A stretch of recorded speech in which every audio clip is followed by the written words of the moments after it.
Sementara itu, Kepala BNN RI Komjen Pol Dr. Petrus Reinhard Golose menggelar konferensi pers di depan ruko lantai 3 Jalan Glogor Carik, Denpasar Selatan. Ruko tersebut merupakan barang bukti hasil pengungkapan tindak pidana pencucian uang atau TPPU kasus narkotika milik mantan napi berinisial MW.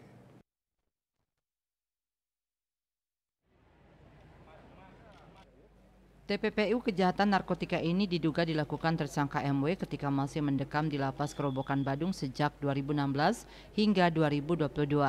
Kepala BNN RI Komjen Polisi Dr. Petrus Reinhard Golose mengatakan, Badan Narkotika Nasional Republik Indonesia berhasil mengungkap kasus tindak pidana pencucian uang atau TPPU senilai 15 miliar rupiah berasal dari kejahatan narkotika dan dilakukan oleh mantan narapidana kasus narkotika berinisial MW.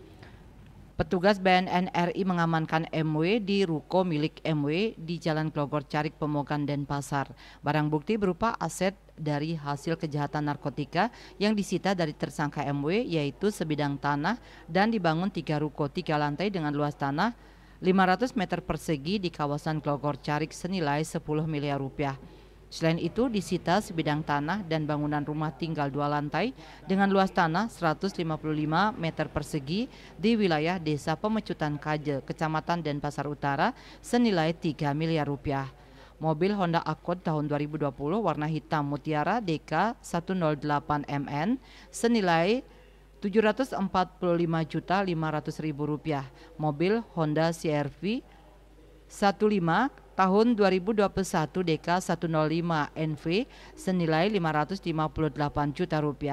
Selanjutnya sepeda motor Kawasaki ZX 250R tahun 2021 DK 3939 MW senilai Rp223.550.000. Sepeda motor DK 4337 AAR senilai Rp20 juta. 2 unit sepeda Brompton senilai Rp80 juta dan perhiasan emas senilai Rp443.480.000. Total nilai keseluruhan aset Rp15.070.530.000. Anggota BNN memantau aktivitas para bandar atau mantan napi narkotika dengan maksud mendeteksi ada atau tidak TPPU. Hal ini bisa dilihat dari gaya hidupnya atau lifestyle-nya berubah, tingkat kehidupan dimonitor.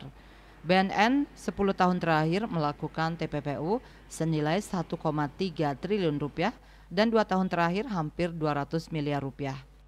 Barang bukti berupa aset dari hasil kejahatan narkotika yang disita dari tersangka MW adalah sebagai berikut. 1. Sebidang tanah dan bangunan 3 ruko 3 lantai dengan luas tanah 500 meter bujur sangkar di kawasan Glogor Carik nomor 108 Desa Pemogan, Kecamatan Denpasar Selatan, Kota Denpasar, Provinsi Bali senilai 10 miliar rupiah. Akibat perbuatannya, tersangka MW dikenakan pasal 3, 4, 5 ayat 1 Undang-Undang Nomor 8 Tahun 2010 tentang pencegahan dan pemberantasan tindak pidana pencucian uang dengan ancaman maksimal hukuman pidana penjara 20 tahun dan denda 10 miliar rupiah. Raiswantara, Bali TV.